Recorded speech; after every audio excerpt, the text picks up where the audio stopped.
Arnold Investment Consultant brings you this Garage Logic episode.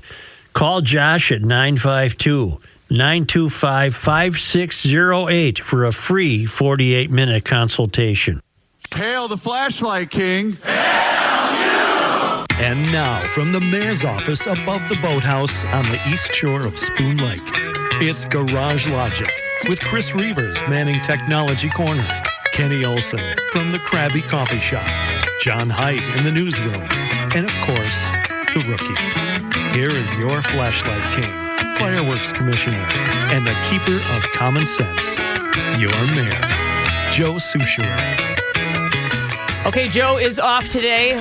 Liz Collin filling in. Thrilled to be with you guys. You don't look like Joe at common all. sense. I was going to do my hair like Joe, but I wasn't even sure where to start. No, please don't. Nobody can do it like even- Joe. There'd be a lot of trimming in the middle, so you look at that nice bald spot. Yeah, it would have taken a lot of work, probably. Actually, I was thinking, okay, this is great. This is going to be radio, and honestly appreciate very much you guys reaching out to fill in. And then I'm like, you guys got this damn YouTube show now, so I'm going to have to put makeup on after all. So. Yeah. You know, you look a lot better than Joe does every day, so...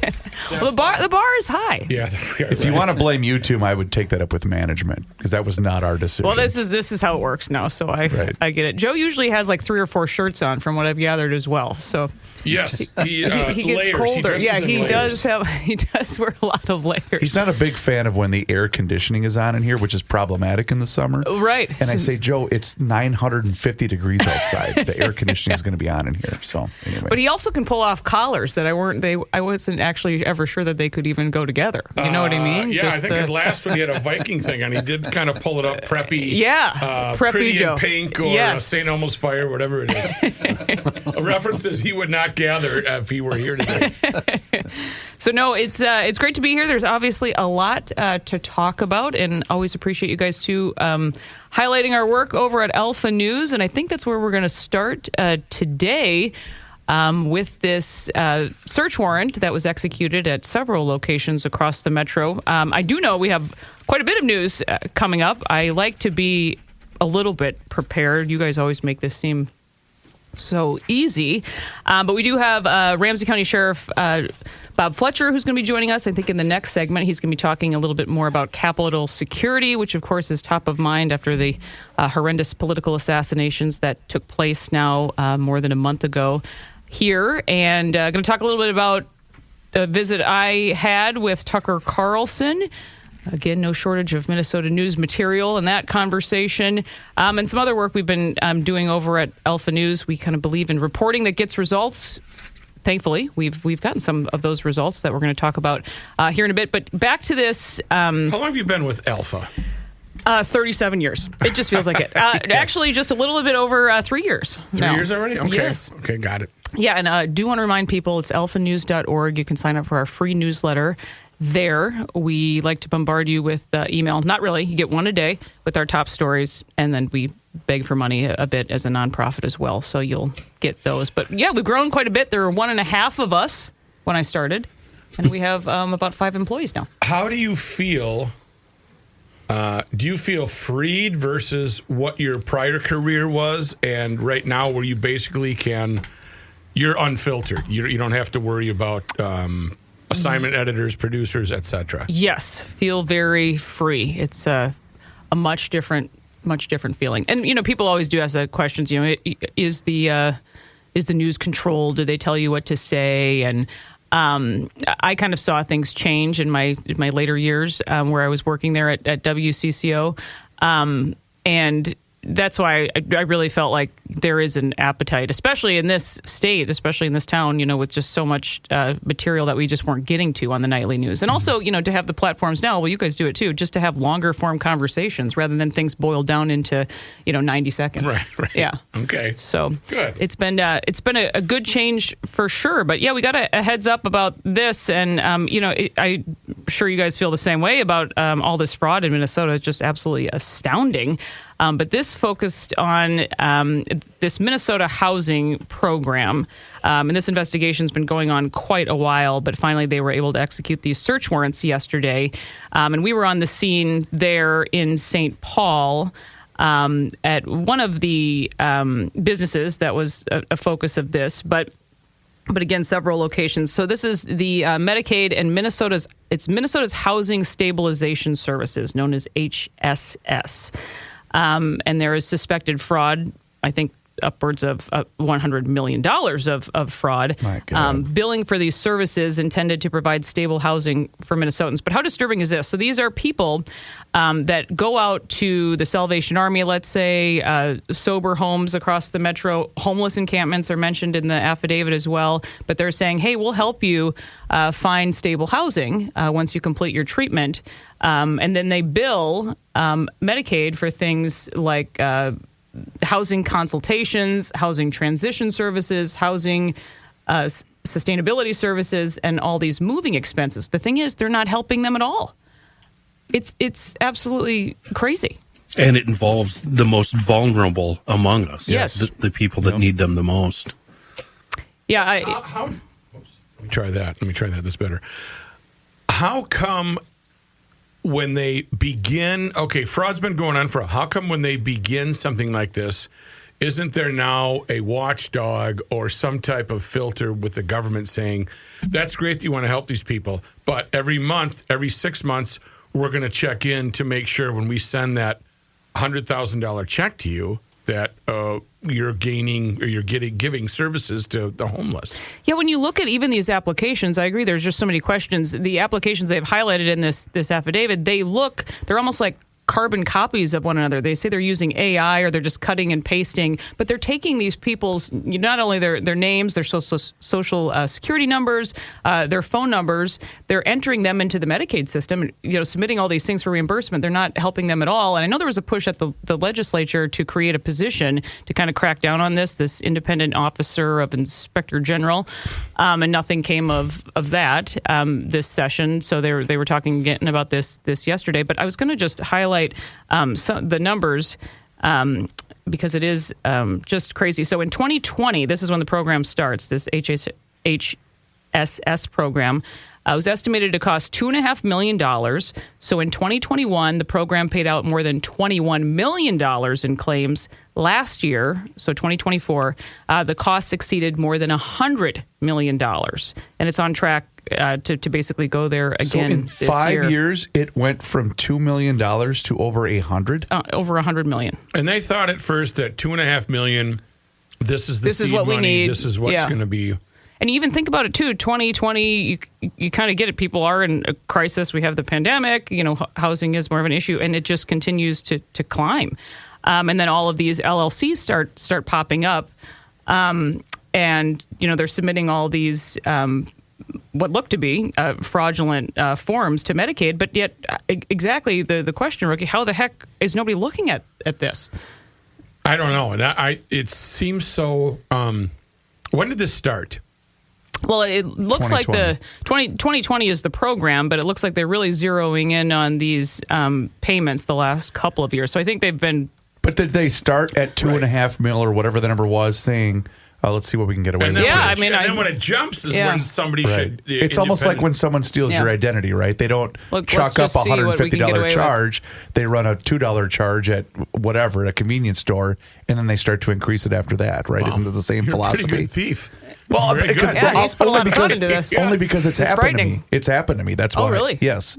So I'm curious if that's why. Well, and it's actually very similar. If you look at the Feeding Our Future fraud, this is exactly how it starts. It's a couple sites that all of a sudden it explodes, and they're noticing this reimbursement rate goes way up. And again, in the complaint, they do name a few people. And I was actually out on scene yesterday with acting U.S. Attorney Joe Thompson. He walks out of the building, and I did ask him a few questions.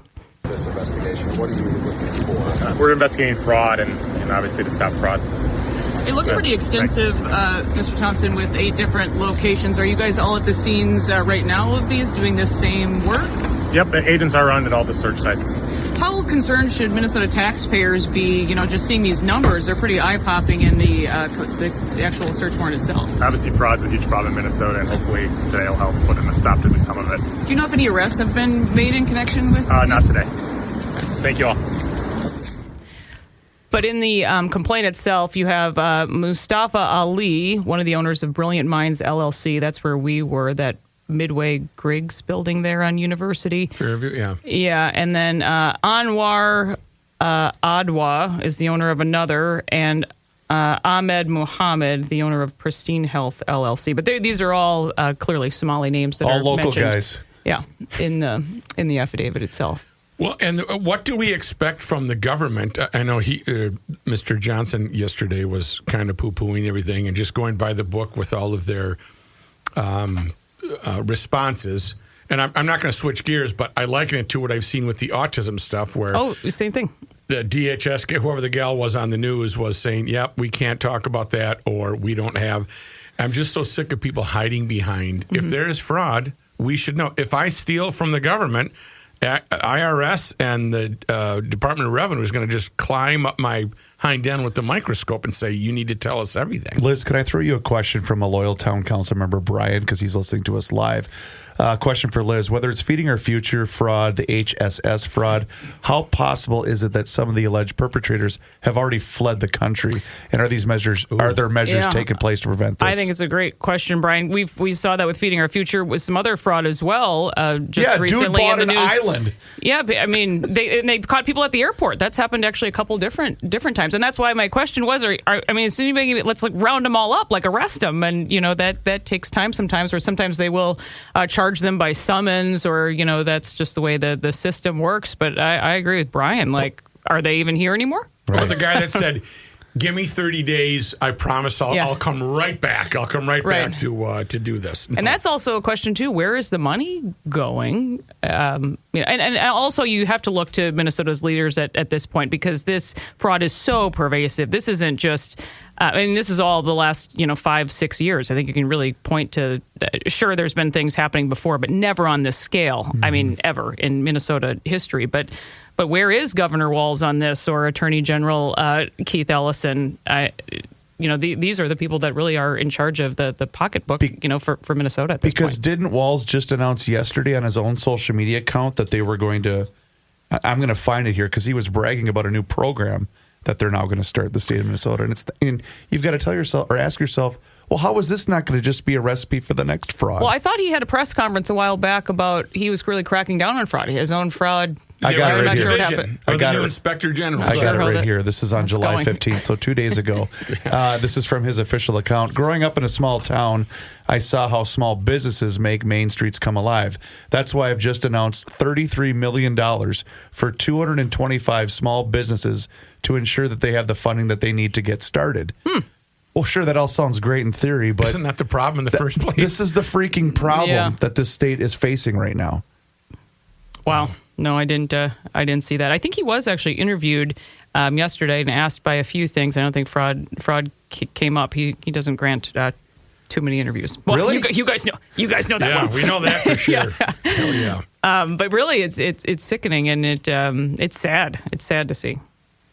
And it almost feels like there's only one section of the public or the media that's even focusing on this. Right? Yeah, I think yesterday it wasn't on the front page of the Star Tribune. Maybe it is now, but I noticed yesterday it wasn't. It for is most this of the morning. day. It's their lead. Okay, The good. top of the fold. It took them 24 hours, but they got no.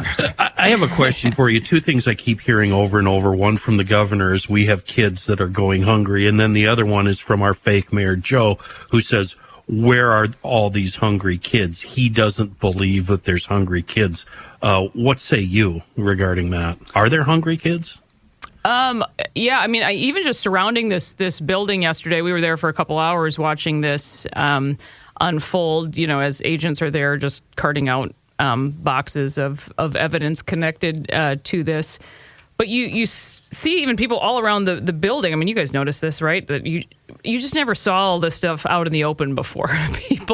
people who look like zombies, and that was all around the building. And I have no doubt that people are in need of help, but they're being victimized in a whole other way through this. I walked into this building too, and they actually have this in the affidavit itself. There are 22 HHS contractors in this building on University Avenue. Oh my. 22 alone. And you walk through the building and it's basically every few feet there's a new door that goes into an LLC offering different types of services. So you have to wonder, these are just 2 suites that were searched yesterday, but what else is going on? I mean, that's what and they're right in the thick on University and Fairview. That's where I mean, they're all light rail. It's all dense inner city, and there's people living everywhere. And I suppose once the word gets out, but I'm shocked that we're not. I know it was 2020, but I'm just shocked that there's not stuff in place. Years later, to even 2023 when it went from 2.5 million to 10 or 15. Yeah, nobody's going, hey, these numbers don't. It's add up. beyond me. I don't know what to say, and I don't know why. Like Joe said, some of these guys figure it out pretty early. That, especially with kids are, if people like Feed My Starving Children, I know they're international, but also some of the local places that have been privatized and do feed people. And yep, kids are getting breakfast, lunch, and dinner during the school year and not during the school year. And I do not object to that. I think there are kids that their parents are not giving them the proper nourishment. That's fine.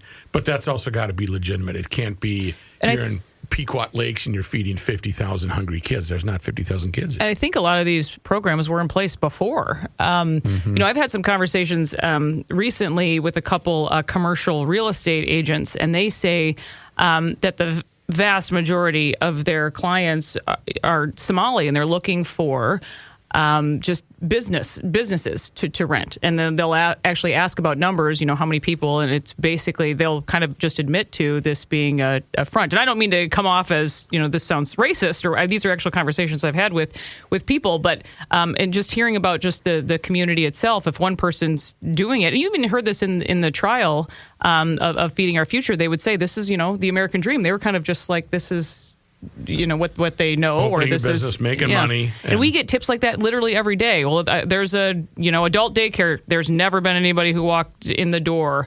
There's this type of service. I've never seen anyone there, and that's what I was really struck by walking through this building yesterday. I'm like, there's nobody here. There's nobody here. What's going on? And that's the problem. Oh, go ahead, Kenny. Go ahead. They were looking for storefronts. Storefronts from commercial real estate agents. Gotcha. Right. Mm-hmm. And that's what's so frustrating is that you're someone that comes out or pointing or shining a light on this. A, you're racist, and B, you hate kids because you want them to starve to death. No, I'm against $1 billion of fraud of taxpayer money going out the window. Which we should all be against, yes. And people taking advantage of it. That's the problem that we have. Anyway. Yeah, well, I think we're going to have a conversation with Sheriff Fletcher coming up next. He has a lot to say. As always, he's very excited to talk to Rookie, not so much me. And he hates being on the air. Yeah, that's right. So hopefully he'll talk. We'll be live on patrol with Sheriff Fletcher coming up next. Reavers here once again for my guy, Mr. Money Talk, Josh Arnold. Does thinking about retirement make you uncomfortable? Well, sometimes the anxiety from wondering if you've saved enough can be overwhelming. But what if I told you that you could ease those tensions in just 48 minutes? Well, Mr. Money Talk is going to be able to sit down with you and get you on the right track for your financial future. Josh has navigated it all when it comes to uncertain market and economic conditions, and he'll always provide straight talk, never sugar-coated advice on how to reach the finish line with your retirement goals. Don't let your financial worries give you an ulcer or keep you from calling Josh right now. His 48-minute, no-obligation consultation could be just what you need to feel better about your future. Call Josh today at 952-925-5608 and set up your free 48-minute, no-obligation consultation. That's 952-925-5608. Investment services offered by Josh Arnold Investment Consultant, LLC, a security investment advisor. Past performance is no guarantee of future results. All investments involve risk. All comments and opinions are Josh Arnold's and do not constitute investment advice. Chris Reavers is a paid endorser. The GL Summer Salute to Cylinders Tour. It rolled into Cedar Lake Speedway last weekend for a very British car show with the dirt track races following that night. We had many GLers stepping up and praising the big three from Seafoam, the motor treatment, the Bugs Be Gone, and the Deep Creep. Talking to a fella, he was saying he had a time trying to figure out where to find Bugs Be Gone. He wasn't having good luck. Good luck. We decided the bigger box stores are a good source for the Bugs Be Gone, but here's the pro tip. Here's the life hack. Go to seafoamworks.com, seafoamworks.com. On the banner on the top of the page, go over to the right side where it says Seafoam Work Products. You can scroll down, click on Bugs Be Gone, and you can order this stuff and have it delivered right to your home. I would suggest ordering a few spray bottles because you're going to need it. You're going to love it. This stuff is a game changer. It makes getting bugs off the windshield in the front of your vehicle so easy. It's safe on all surfaces, will not harm plastic, steel, glass, fiberglass, etc.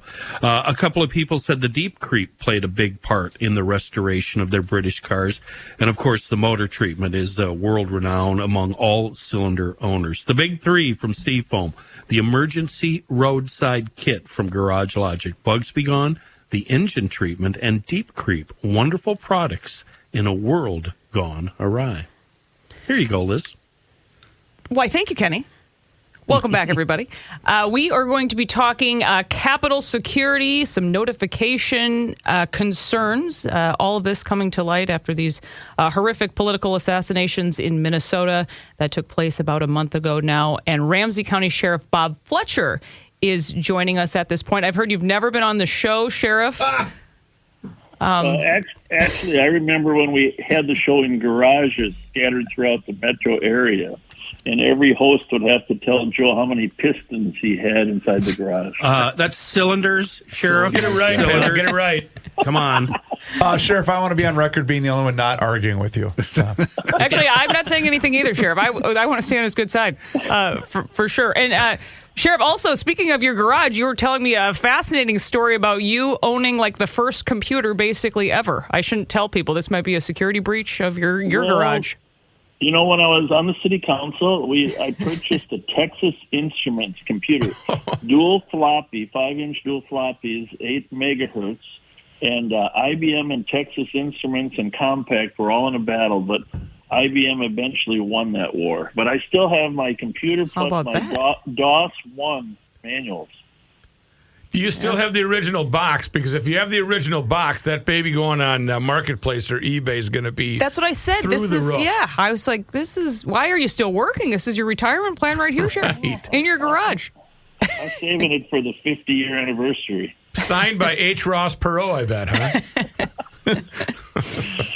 Well, nice. I thought, a story about your garage is always a good way to start. Actually, this is a very heavy subject, obviously, and I know you've been leading the charge here for the last few weeks, and we certainly appreciate that. You care about all of our safety in this state, no doubt. But just talking a little bit, Sheriff, I know we've spoken a few times on this subject. Where are we now, just in the context of Capitol security? Are people willing to actually talk about this? I've been in the Capitol many times before, but you don't even realize how there's just not a lot of infrastructure in place that is all around the rest of the country. Well, I've made some recommendations over the last 6 or 7 months. I think everyone agrees that it's time. The time has come. There's just too much political violence out there. But I cannot get the lieutenant governor to actually call a meeting of the advisory committee. And that's the troubling part, is we can't even get a meeting to discuss it. So she's in charge. Technically, that committee is supposed to meet 4 times a year, and it's only met like once each year the last 2 years. Actually, I don't know if you saw Professor David Schultz, who's a Democrat himself, said not meeting is a dereliction of duty. So I'm hoping the lieutenant governor, obviously she's running for Senate, but she has to help take care of business at home as well. And that brings up a good point. You actually flagged all of this back in January. We did some reporting over at Alpha News about that. But you wrote this letter. This was after kind of a lunatic protester was at a committee hearing with a bullhorn, getting directly in the face of lawmakers at the time. But you write this letter detailing these security concerns. And it took at that time a couple of months for the lieutenant governor to even respond to that letter, basically with nothing, from what I gathered, Sheriff.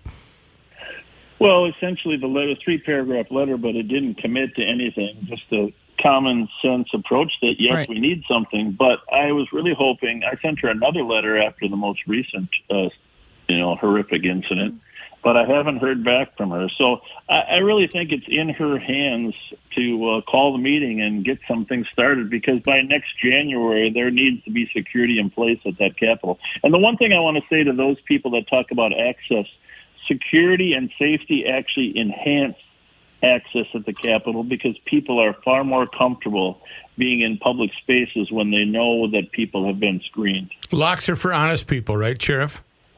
Well, unfortunately, that's the way the world is. We have to face the fact that we need to, protect the public from the 2 to 3%. Fletch, who is supposed to be watching those quarterly meetings? Who's supposed to police that? Is that the Secretary of State, or are these meetings just at the pleasure of the Lieutenant Governor? Well, it is her right to call them at times and locations she sees fit, but the statute is very clear. The committee is supposed to meet 4 times a year. So I suppose it would take some type of legitimate legal challenge to force her to do that. I'm not sure what else the Lieutenant Governor's got going on other than when Governor Walz made his run, she was ordering wallpaper for the governor's office and the residents maybe when it's finally done. But I know there's been a little tension between those two, the governor and the lieutenant governor. But she really hasn't been seen since. Yeah, you don't really see them together. That's right. Anymore. Just on the subject of the notification, these delays in notification after the assassination of the former speaker and her husband. Walk us through the timeline, Sheriff, because this was just really troubling, and I'm also curious as to where that conversation stands at this point, nearly a month later. Sure. Yeah, the timeline is very troubling. Of course, Sarah Hoffman and his wife and daughter were attacked roughly 2:00 that night on the 14th. And then at 2:37, some smart New Hope person sent a deputy over to check on Senator Ann Rest, and she encountered a strange party, and a car turned out to be the suspect. But she apparently wasn't aware that a police car, a make-believe police car, was being used. And then, of course, prior to that, he had scoped out some other legislators as well. But at 3:30, which is the troubling part for me, and personally, I don't like when we're unable to protect people. And when Melissa and her husband Mark and Gilbert were attacked. But I know now that at 2:37, the State Patrol captain in charge of Capitol Security was notified about the event at Hoffman's. And what happened after 2:37 isn't clear yet. There needs to be an after-action report in terms of who was notified and why the legislators themselves weren't notified. But law enforcement didn't get direct notification either. We got a teletype sent to our comm centers at 4:30. So there is a gap in time as to who was calling who and doing what, if anything, between 2:37 and 4:30. But, of course, teletypes aren't a very effective form of communication. The teletype was invented in 1964 when Joel Souchere was just an 8-year-old. Yeah. So that took a while to get notified for the officers. But strangely enough, the Senate members didn't get an email till 6:42 that there had been some type of threat. And that email did not, as you've reported, Liz, didn't even report the facts. No. And how serious it was, didn't tell people to stay locked in their homes and do not answer. Based on that email, most people would have answered if Belter had been at his door. So I didn't get a call till 6:45, and we didn't have a list immediately. We had to start making calls to, actually I talked to the superintendent, Drew Evans, and he gave me a list of names in our area. So there needs to be an after-action report, and the Commissioner of Public Safety, Bob Jacobson, did commit to doing that. So hopefully we'll get to the bottom. But my question in the letter that I sent, which you read, was who's responsible for notifying the legislators? Right. And I'm afraid that we're more than a month, 6 weeks after, we still don't have an answer to that question. We probably have a better idea of who's responsible for law enforcement, although that's not clear. But the legislators deserve a timely notice that tells them precisely what to do to protect themselves. And you seem to have support on both sides of the aisle here, Sheriff, to get this notification system figured out. I mean, it's truly shocking. Even that teletype, I think, that is a little bit difficult and isn't exactly clear. But yeah, you're right. That thing, 4 hours later, this message, it's basically like I think it kind of says some threats were made. That's how it describes it, and to call your sergeant at arms, right? I mean, it was just not clear at all hours later, and all of those screenshots are on alphanews.org attached to a recent story. The sergeant at arms did not notify us a list until 7:57 in the morning. That's when we got an email from them about which legislators lived in our district and what their addresses were. There will be time to make judgments in the past, but what it appears to me is that when the State Patrol got the message at 2:37 that Hoffman had been shot, they did not take that as a serious threat. When I say that, they didn't conclude that other legislators were at risk. And so I think that's just the way the timeline looks, that they didn't figure that out until after Melissa was killed. And so then, of course, things were, started moving, but still not fast enough. Yeah, really, absolutely horrific, and obviously could have been even worse for how long this guy was out there. And I know you were in on the search from the beginning, but again, Ramsey County Sheriff Bob Fletcher, we appreciate the time and thank you for all you do. Stay safe and sell that computer, sir. Thanks for having me. Fletch, before you go, it's Rook. I got a couple quick questions for you. Oh, I thought we were out of time. See, I have no idea what I'm doing, Sheriff. This is just quick. Okay. This is just quick. It's a podcast. He's going to ask if he can wipe away a couple of those parking tickets. Yeah, please. I thought it was the DWIs. That's downtown St. Paul. Yeah, Fletch did all my DWIs, so that's okay. There are detectors at the courthouse, so why not at the Capitol? Is that one of your arguments? Yeah, of course. We were the first in the state to put them in after 9/11. We're talking 20-plus years ago. They work well. They're quick. We have them at the state fair now, all sport venues. Now, metal detectors have improved. People can walk through very, very quickly. Disney World has them at their entrances. So it's not an inconvenience. It won't stack people up. And yes, we have them pretty much everywhere in society except for our Minnesota State Capitol. Yeah, that doesn't seem like just a no-brainer. Yeah, it really does. It is the top priority. Yeah, sorry, Rick. No, just okay. That's fine. And the second question: what do you know about St. Paul Safe Summer Nights? Are you involved with that at all? It's not our project. It's St. Paul. They do a great job. We do go and participate as one of the members, but we're not directly involved. Why do you ask? Are you going to go get some hot dogs? No. I was talking to Tom. Worried about more DUIs. Yes. I was talking to Tom Campion and Pat Mancini and some of those guys at the St. Paul PD, and we were going to do a little promotion on Garage Logic somewhere down the road here. I just wanted to know if you were involved. If not, that's fine. I know you hate kids. We come. We do have a new project, the Capitol Area Security Project around the Capitol that we just started last week. Kind of fun. Maybe, Liz, we can talk about it at some time. But we are doing extra security on the Rice Street corridor up there and in north of the Capitol, and we're going to clean up the light rail station at Rice and University.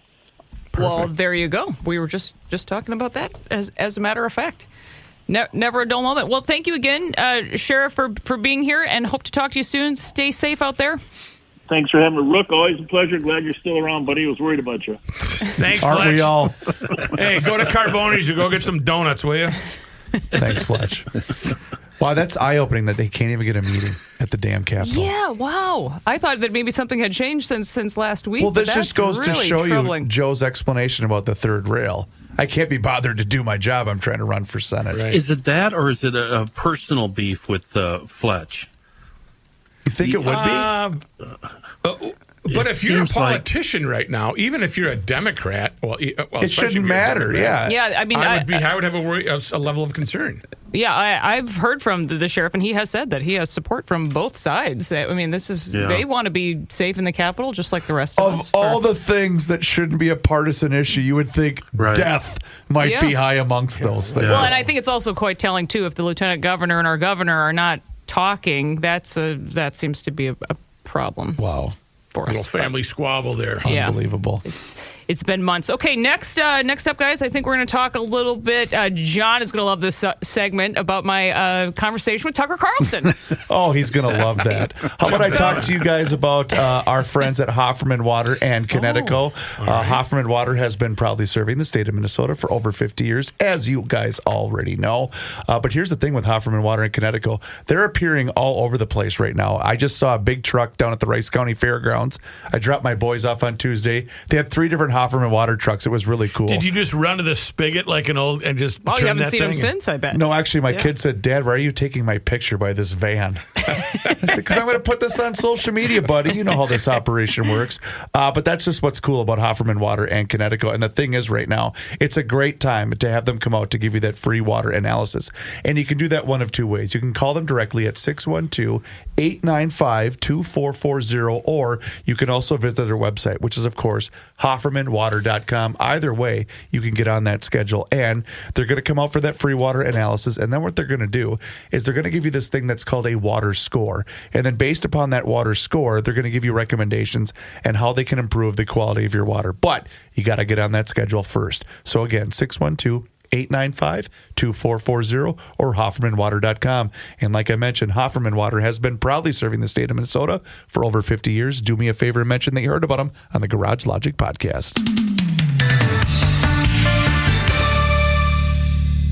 Positive Thursday is brought to us by Schoonover Body Works and Auto Care, located in Shoreview, 1060 County Road E. As usual, Mike Schoonover is with us today, and I've got a question for you, Mike. By the way, hi, how are you? I'm good, Kenny. Happy Positive Thursday. Yeah, finally here already. So, obviously, you listen to the program every day. You know we've got GLers all over the United States and the world and Anguilla. And a lot of these GLers have the same problems we have. They get in crashes and they end up going to a body shop and dealing with insurance companies. And I'm just wondering, what would a GLer look for in a body shop, say in Western Maryland? What do you look for? Well, that's a good question, Kenny. So there's shops that do really well with repairing vehicles and doing good customer service, and then there's shops that are not. And a lot of the shops that are not are generally referred to by the insurance companies. So when you get into a fender bender or you get into a wreck, you should shop around. You should look at the Google ratings. You should look at there's an organization called CarWise that will rank collision repair shops in your market, in your area. And the question that you should ask that shop is, are you going to repair my vehicle per manufacturer's recommendations? Meaning that is that shop going to use the processes and procedures to repair vehicles? And this is especially when things are being welded or even more importantly, every vehicle now has what they call ADAS systems on board, and that's an acronym for Advanced Driver Assistance Systems. Those are those lane departure noises or the vibrations or the forward-facing camera or those warnings. Yep. Or the radar that, when you set your cruise control on, you have the dynamic radar. So those things need to be checked before repairs are started to make sure that everything is working prior to the repair. And then if you take anything off a vehicle, of a mirror, because mirrors have cameras on them, or the bumper because they have parking sensors, or on the body of the car, there's lane departures. Even when the windshield is replaced, and you have a forward-facing camera, behind your rearview mirror, that needs to be calibrated. And so you need to ask them what they're going to be doing to make sure that these systems are going to work properly. And if they don't do them, or if they hem and haw, then you got to keep on looking and find the shops in your area that will do that properly. And I'm guessing, like in the Twin Cities, insurance companies have a list of their favorite body shops. How do you approach, what do you say to your adjuster when they give you a list and maybe you don't want to go to somebody on that list? How does that discussion go? Well, you never trust those entities which owe you money, because generally speaking, they're going to try to minimize the money they give you. And so they're going to use shops or that maybe don't do as good a job, or leave those things off, or will abide by the insurance company's key performance indicators and be on their good side, so that they keep saving the insurance company money.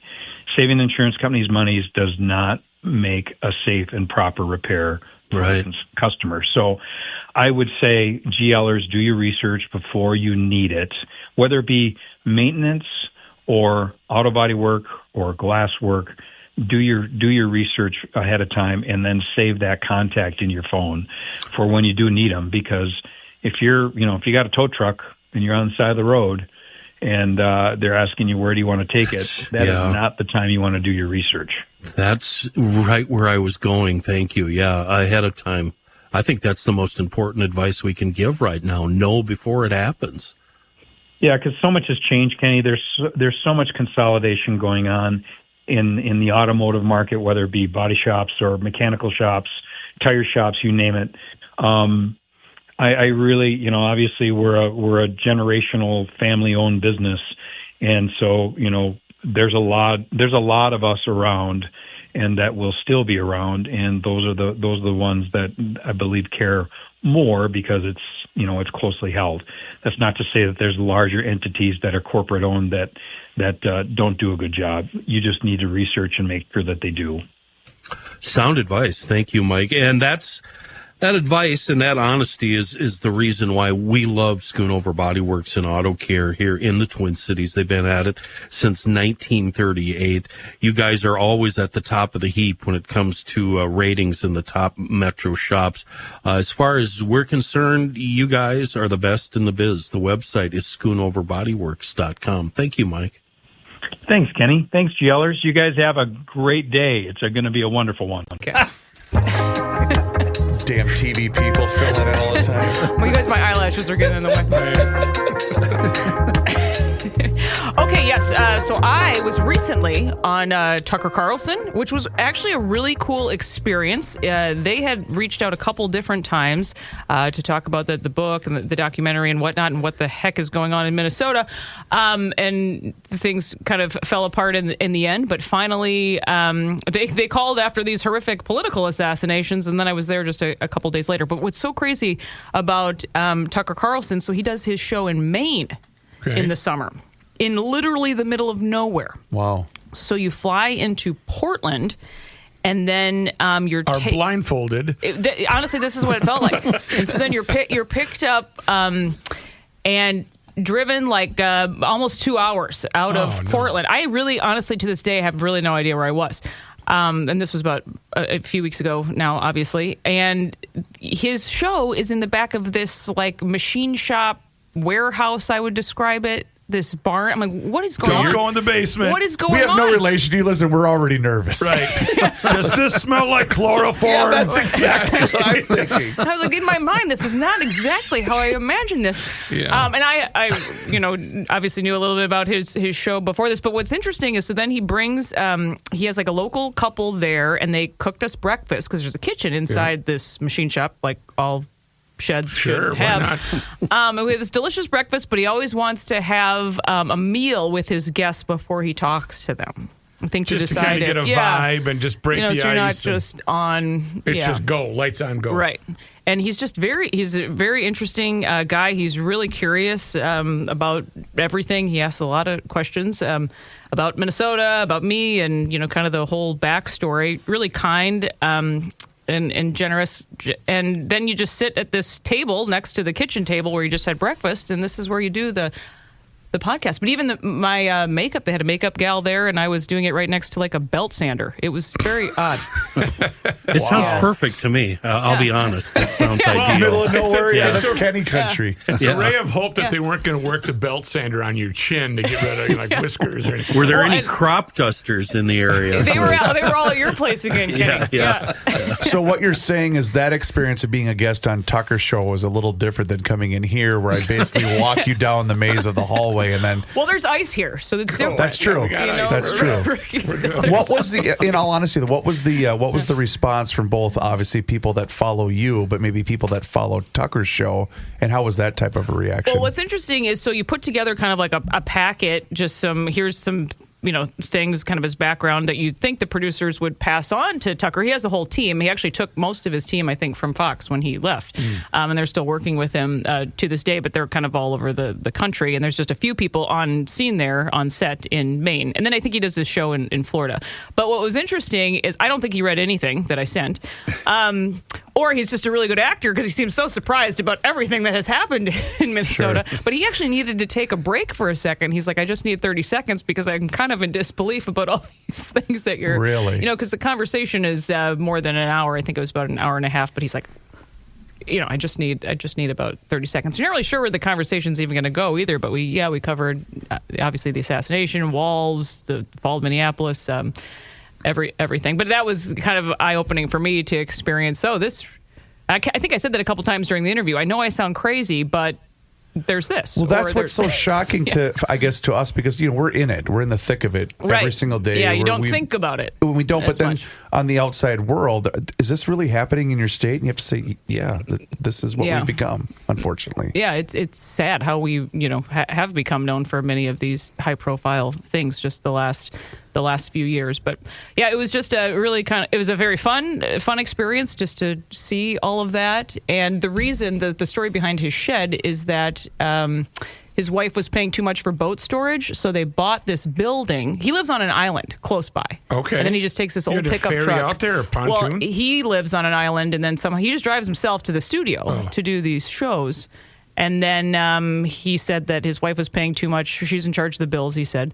And so then they just bought this old building behind this public library in Maine, and this is now where they do the show. And then they store the boats there in the winter. Anyway. Okay, it works out for some. Cameras? 2 cameras? 1 camera? There were several cameras, all different angles, not very good angles of me, and nobody was looking at my hair either. I was just expecting a little bit more as far as, this is Tucker Carlson. Yes. This is major. Yeah, this is, I had my hair sticking up for like half the interview. I mean, I was kind of doing a Joe Souchere and nobody told me. You're not that gray, believe us. So you want to throw it to Johnny Hyde? Oh, God, you told me already. Okay. That's okay. John, so you rate your Tucker experience. I've already forgot. 1 to 10, Tucker experience. Oh, 1 to it was a 10. Nice guy, yeah. Okay. 10, okay. 10. I mean, this is a 10. This is an 11 today, you guys. Especially because I can't even remember. Because I can't even remember to toss to news. Dear God. I can already see the headline tomorrow. Liz Collin likes Joe Souchere and Garage Logic more than Tucker Carlson. But he must be billing all right if he can afford to fly you out there and then put you up and drive you all the way out there. Yeah, I did. I was thinking about that. He's got, and he actually his walls are lined with all of these things he sponsors. All this. Sure. These dips and chews. I don't know much about the tobacco world, but that's a big thing for him. He's got the. Yeah. So. Skol, brother. I think I'll play me all some right. touch. John, I'm sure you can save us from this segment at this point, right? We'll see. In the no news, promises. Thanks, Liz. In the news, Republican Scott Jensen says he's running again for governor of Minnesota. Scott. The physician. Sit down, Scott. The physician and former state senator. We can talk during the news segment? Yes. Please. You interrupt all you like. The physician and former state senator challenged DFL Governor Tim Walz as the Republican nominee in 2022. He lost by a 7.6% margin. Jensen said in a release announcing the new campaign, Minnesotans want their state back. We remember the days when our communities were safe. Our schools were strong and our leaders put people, not politics, first. That's the Minnesota we're going to fight to bring back. Jensen's announcement comes 2 months after fellow Republican Kendall Qualls, an Army veteran and former healthcare executive, announced his gubernatorial campaign. Walz, for his part, has not yet said whether he'll seek a third term in 2026. Your thoughts, will he? I've kind of been going back and forth. Here's the thing. He got a little taste of national blood. But he can't lose governor and then run for president because that's going to look bad. But I think he could very well lose here. He has never been more beatable, talking about Tim Walz, than he is currently right now. Yeah. Scott, you just lost. Step aside, let somebody else try to run here and actually defeat Walz. He didn't say, is Matt Burke coming back? He didn't say, right? He doesn't have a running mate. He did not say. No, I don't think that was in the release. Yeah. I would tell Matt, sit down too, bud. I love you, but let's not do this. Yeah, they have Kendall, right? And then Philip Parrish, who's announced. Some other folks also. Jeff Johnson is a city council member in St. Cloud. Oh, a different Jeff Johnson? We shall have to see. Chris Maddle, I know, is considering. He's my attorney, so I can't bring this. Got it. Well, that leaves who's going to run for Senate for Tina's seat, Republican-wise? I thought Michelle Tafoya was considering it, but I don't know. All right. Julia Coleman said she's not going to. I saw that. I mean, the week. Republican Party needs to get a credible candidate to run for governor like Royce White. Now let's get Royce in there. How do you replace Tina, though? What do you? I mean, everything she's done. How do you? There's really big shoes to fill. Yes, if Scott and Matt run again, we'll have to have them on at the state fair so that Joe can lecture them immediately. Do you know this story? No, I don't know this story, but it sounds like I'd like to hear it. You know, Rook and Matt, you guys went to high school together? What's the connection? You did? Mike Daimler, his uncle, was one of my very good friends. So he ran around Nativity Grade School with fire orange hair and was teased quite a bit. But so they're buddies. We always took care of them. They've been buddies for a long time. And so Rook was nice enough, however many years ago that was, to invite Matt and Scott on the show. And they both sat down and Joe said, all right, you two, if you want to win this thing, quit with the bleeping. What was it? Nazi. Nazi references. And the barefoot and stay in the kitchen stuff. Barefoot and stay in the kitchen. And I remember the board going, okay, this is a way to start an interview. And it needed to be said. 100%. Nobody was saying it. Yep, you know, Joe 100% nailed it. But it was like, okay, welcome to the fair. They looked a little shocked, to say the least. God bless Joe. Well, it was a tough icebreaker. You know, that was a tough icebreaker. Just get it out of the way and then just move forward. I guess that's... Speaking of Tina Smith, U.S. Senator Smith was spending Wednesday night at a hospital in Washington after she fell ill at work. According to a social media post from her office, Smith was working at the Capitol yesterday when she, quote, started to not feel well. She was seen by the Capitol physician who recommended she go to George Washington University for further examination. According to a statement from her office, out of an abundance of caution, they're keeping her overnight for observation as she expects to be back at work very soon. Over-exhaustion. The 67-year-old Democrat was the only senator who did not vote on the Rescissions Act, which was passed on a 51-48 mostly party line vote early this morning. We'll hear more about that in a few minutes when we get to our national segment. An amazing story. If you're as old as me and paid $60,000 and some change for your first house back in the 1980s. Whoa. Last month, home prices in the Twin Cities hit a new high. Median price for all home sales in the Twin Cities broke $400,000. Wow. According to new sales data from a trio of realtor groups in the metro area. While sellers and homeowners like that number, buyers, not so much. House back in the 1980s. Whoa. Last month, home prices in the Twin Cities hit a new high. Median price for all home sales in the Twin Cities broke $400,000. Wow. According to new sales data from a trio. Hello. What just happened? I'm in a time machine. I'm going back to 2012. Is somebody trying to interfere with our connection? Johnny, you can still hear us, can you? It's the FBI. Can you hear me? Yeah, but he was repeating. Maybe it's Tucker Carlson. It's Tucker He Carlson. heard Liz rip. I liked their shed, Tucker. No. Okay, I think we're good. Weird. I think we're fine. I think somebody accidentally dialed in. Yeah. We're good. Many younger buyers say the prices have basically pushed them out of the house buying market. And with interest rates around 7%, the cost of buying a home is an issue for a lot of first-time buyers. My next-door neighbor just sold his house. In fact, the new people just moved in yesterday. And they told, I met them last night for the first time, and they basically said any house at that certain price point was literally gone before it was even listed, before it hit the MLS. Because there's that price point now where, and it's crazy. It's basically because of interest rates. Like people can only afford so much right now. But it was insane. He was telling me what a nightmare it was, and thankfully, great, you ended up next door to me. You know, but for so many, got worse. For so many kids that are in college or maybe not going to college, it's just so much nice. It's so much cheaper to live in the parents' basement with Nintendo, the Wii. I'd still live with my parents. Texas Instruments, computers. Is that happening at 123 Lane, Mikulski household? We're empty nesters right now. All 4 kids are out. That's an accomplishment. Yeah, it is. We just sit and stare at each other and scroll on our phones and don't talk. One sort of sports note, the Twins announcing today their jerseys will now feature Securian financial advertisement patches. Securian, headquartered in St. Paul, will have its logo on Twins players' sleeves as part of a multi-year partnership. Team spokesperson declined to reveal the length of the financials of the deal. MLB first approved ad patches back in 2022. The Twins, one of 4 Major League Baseball franchises that had not yet sold their sleeves to a sponsor. Now only the White Sox, Rockies, and Tampa Bay Rays remain ad-free. The Securian patches will make their debut when the Twins take the field Friday at Colorado. And Matthew, your sleeves are available for purchase, are they not? Oh, yeah. My sleeves, underarms, forehead. back hair. If you can read through all the hair, it's okay. I can grow my own sweater. Everything's for sale. Open right for over my business. shoulder. Yeah, open Most for of my business. T-shirts, I'd have to sew the sleeves back onto the shirt before I could. That's very true. After you hastily ripped them off. With a jackknife, with a knife, I will say Securian Financial has the nicest CEO. Chris Hilger is an extremely nice guy and very community involved. All right. Your forehead will be sponsored shortly. And I'm available for that Securian endorsement. Rook would look like a NASCAR driver with a jacket on. That's what Rookie would I have look no like. shame. I have no shame, no integrity. Let's go. Steve Miller, who was scheduled to headline the Minnesota State Fair Grandstand, has canceled his whole tour because of concerns over extreme weather.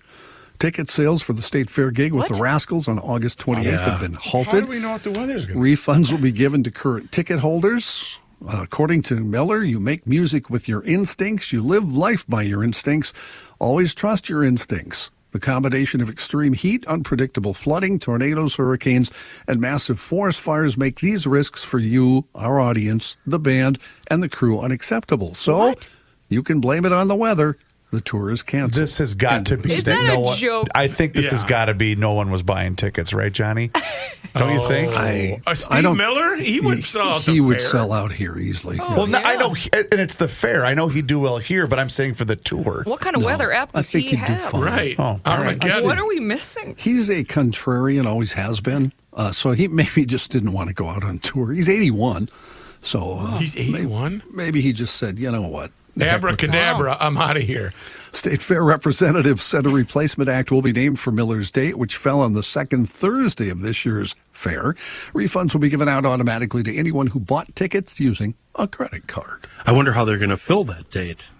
Well, we'll see. Wow, They're going to announce it. Build the ark. We'll be there, you guys, I guess. Yeah. Jeez. Let it rain. Let's take a quick break here. We'll have some national, international stuff for you right after we hear from Chris Reavers. Thank you, Johnny. I want to talk once again about my friends at Harmony Spirits down there in Harmony, Minnesota. I did mention I went down for the car show July 4th, and it was absolutely festive. And that's the really cool thing that's going on down there at Harmony Spirits. In addition to fantastic handcrafted spirits made right here in Harmony, Minnesota, they have a lot of cool things happening down there at the tasting room. So if you've got some time, want to jump on the bike and head down, even today, they've got their summer concert series going on right now in Harmony, Minnesota. The Lonely Knees are hitting the stage tonight at 6 o'clock in the alley right next to Harmony Spirits. They do a lot of really cool events down there. So if you happen to be in the area, I know there's a ton of campers that are down in that area of Harmony, Minnesota, but it's great handcrafted spirits. It doesn't matter if you're a rum fan, if you're a vodka fan, gin, and of course the bourbon and the barrel-aged whiskey. Oh, Mamma Mia, spicy meatballs. And the summer menu is on right now, and you can see it on their Facebook page. Of course, just search Harmony Spirits on Facebook. They do a great job of updating that. I know I mentioned the blackberry lemonade before, but it's all really, really good. I was down there, had myself a sipper, and then I got in the car and headed back. But it's a great spot. It really is cool, and it's a great time to be down there. You came back empty-handed, didn't you? Oh, no.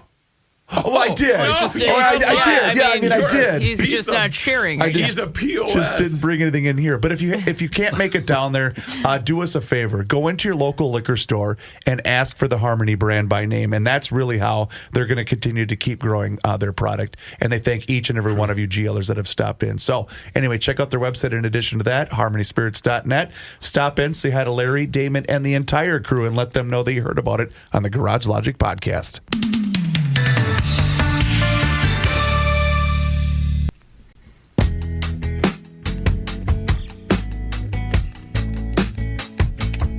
Johnny Height in the newsroom.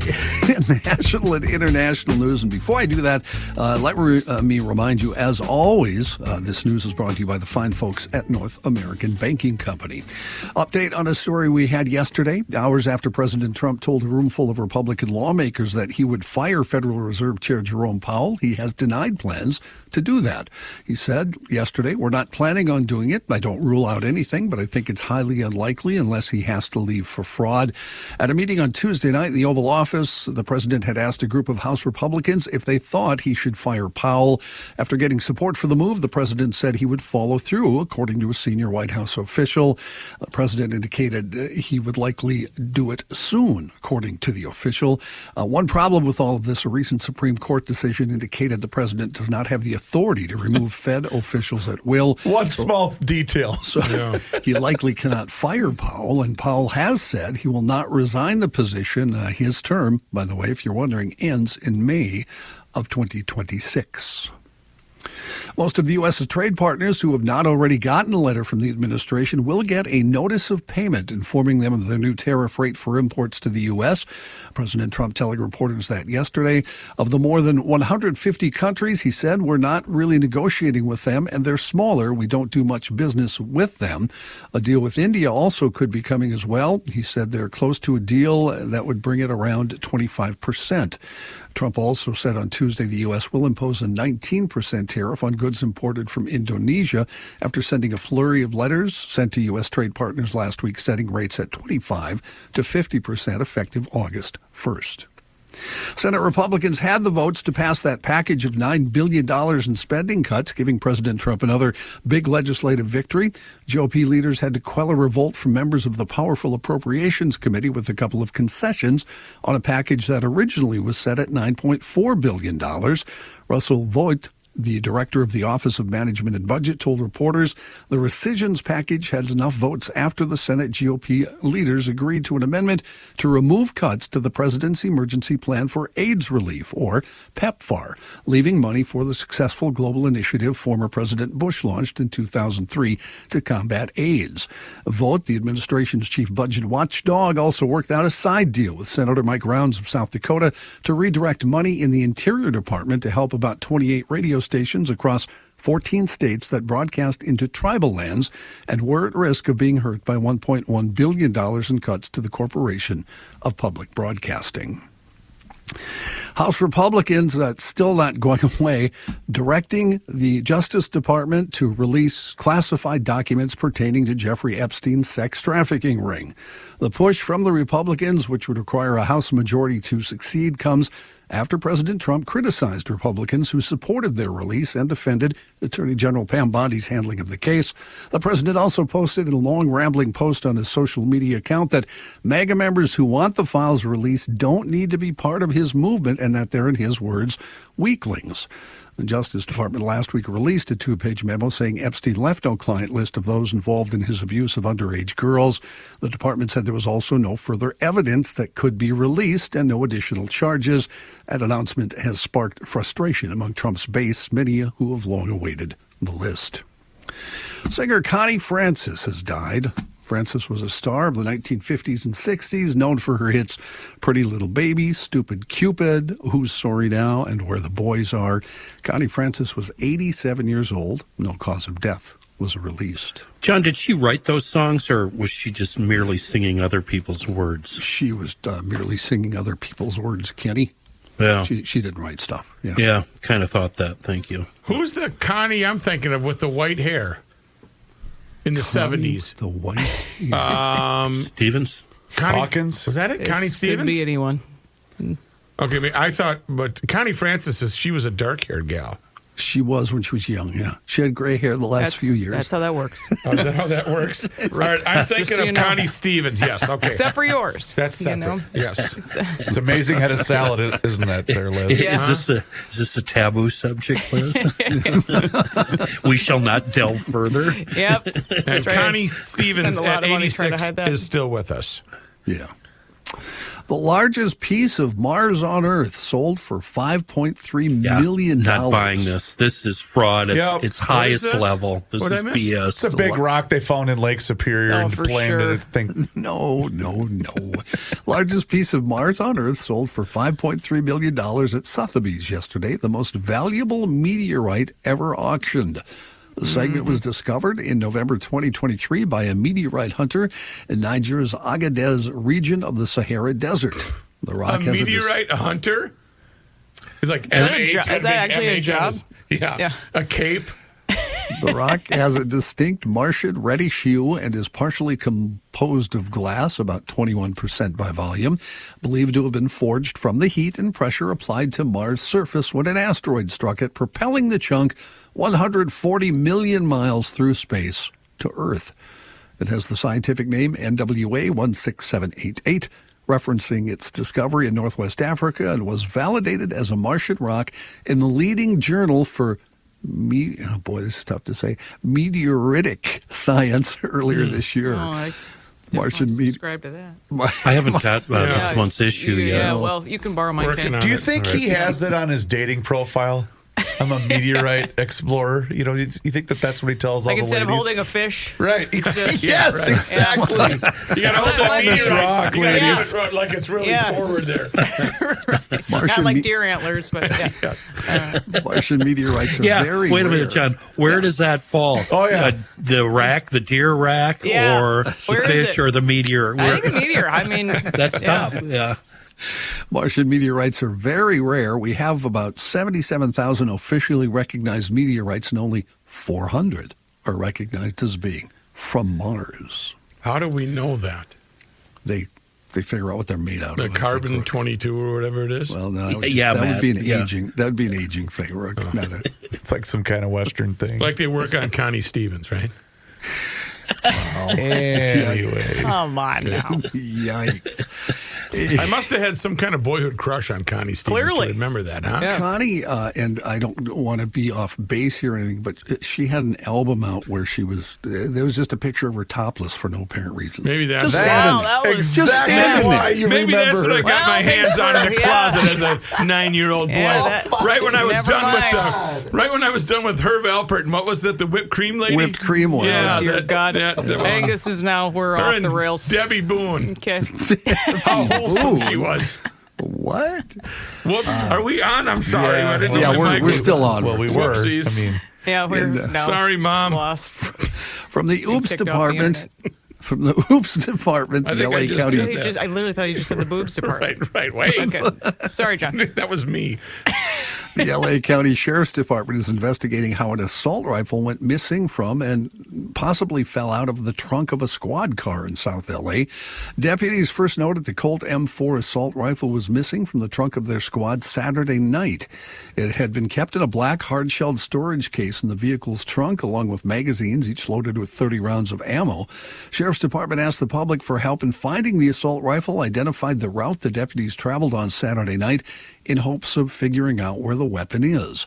The deputies had traveled about 4 miles heading north on Normandy Avenue near the department's South LA station before turning west on Imperial Highway, north on Hawthorne Boulevard, and then west to Inglewood Avenue. As of yesterday, police say they still haven't found the rifle and are still... No, yeah, they'll never get that one back. Yikes. No, I wouldn't think so. What do you think, Chris? Are you done, Johnny? Sure. I think mean, I got done. more. You can be. That's okay. We can take a break because you know what I need to do? Oh. We're nuts right now. Oh. Liz, are you familiar with We Are Nuts and Well, I'm familiar wearenuts.com? with you guys, but right. No, not this brand. You got to get to the store. You got to get Bobby a pack of some wasabis. Now, here's what you can do. Some bourbon ones. Go to wearenutsmn.com. We're running a GL special right now. You can get $10 off the sampler pack, which is addictive. I will say that. I'm all in. It includes the maple bourbon toffee almonds, the original toffee peanuts, the cinnamon toasted toffee peanuts, which are fantastic. And also, I'm warming up to them. I didn't care from the beginning, but I really am starting to like the hot nuts, the toffee peanuts. They're really, really good. In fact, if you mix them with the cinnamon peanuts, they're even better. So but you also got to remember that aside from just the almonds and the peanuts, they have the mix, that like the trail mix or whatever. And that's also really good. But the GL great. special is the 4 I just mentioned. It's $10 off, but you have to use the discount code GL Nuthouse at checkout. And that, I know, Sorry, kind of fitting, isn't it? GL Nuthouse at checkout. And that runs through the end of the month of July, where you can go to wearenutsmn.com and place your order. But if you also are in the area and you go to a Kowalski's, Lunds and Byerly's, or any one of the 22 Frattallone's hardware and garden stores, you can see the end caps that are there as well. So you can stop in at any one of those locations and purchase it as well. And I also got note from Mike that at the Max hardware store, Johnny, I think that's a North Dakota outfit. Max is in North Dakota. Yeah. They are also there, and I think there's also one in Sioux Falls and Watertown, South Dakota. So we have a lot of listeners out that way as well. But go to their website, wearenutsmn.com. They've been a great supporter of Garage Logic over the years, and we're so glad that they're back. But through the end of the month of July, you can order that GL Nuthouse 4-pack and get $10 off, and let them know that you heard about them on the Garage Logic podcast.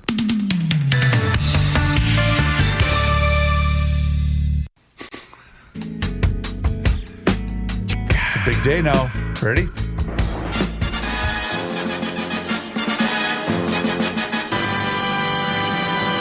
Back by popular demand. Fanfare. Wow. We have the Garage Logic GLer of the Week. What just happened? Well, it's my fault. We have been absent with the GLer of the Week for a couple of weeks now. So I'd like to mention, we all know Clark Loney of New Richmond, Wisconsin.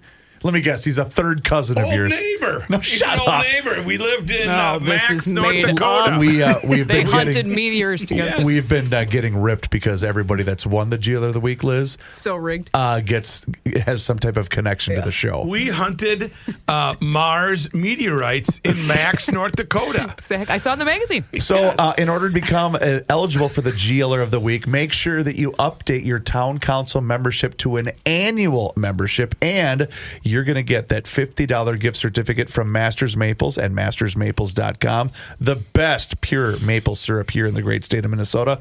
So congratulations to Clark Loney of New Richmond, Wisconsin, on being this week's GLer of the Week. Liz? Yes. Well, thank you, Chris. I thought our last segment, we could spend a little time talking about what Alpha News has done just as of late, and hope you can support our mission for impactful journalism over there at Alpha News. But recently, the Minnesota Department of Education and the state, they are pledging reforms now in their hiring practices following a series of stories that we did profiling a guy by the name of Wilson Tindy, our reporter Jenna Globe over there at Alpha News. He was a convicted sex offender, was about to be deported, and the state of Minnesota hired him anyway because they didn't go ahead and do a background check on him. Who needs it? Yeah, it was a pretty eye-opening story. We weren't aware that wasn't happening at the state level. Also, this was just something we dug into last week. There is this new hiring justification policy in place at several different, all the state agencies. But basically, you have to fill out all of this paperwork if you're going to hire someone who's not from a protected class in Minnesota to work at a state agency. Unreal. Rookie, you're not going to get a job for the state of Minnesota. I'm a little too white. Red and white, Polish, red and white. But the Department of Justice came in and they said, you know what, this isn't actually legal. So they're now investigating this policy and speaking to folks as well, hoping to get back to a merit-based form of hiring at the state. And this actually was a law, but I don't think anybody knew about it. It was just passed a couple of years ago to go through with this. So if it goes through... Well, it's already happening now. Oh, okay, so then what does that mean? They just have to go on merit and not on... Well, so right now, if you are going to hire someone who is not from a protected class, and that's a whole different category, yes, a whole different show, you have to fill out all of this paperwork and why you're hiring them. They basically incentivize you to not hire white people. Okay. I mean, that's what it's coming down to. And all of these lawyers have said this is just not legal, and this is happening at all state agencies in Minnesota. This hiring justification policy, it's bananas. Unbelievable. So I imagine it might be ending with this court case. You mentioned Jenna, and I don't know if you're going to get to this, so I apologize, but the interaction she had. Yes, that's the next story. Okay, I'm sorry. Go ahead. That's speaking of even just another show. But so then this is all within a week over at Alpha News. We're like, and again, just a team of a few people, but we get a tip about this guy who has all of these racist Facebook posts on his Facebook, and he is an HR manager for the state of Minnesota, 6-figure HR manager for the state, talking about how all kinds of horrible stuff. Right.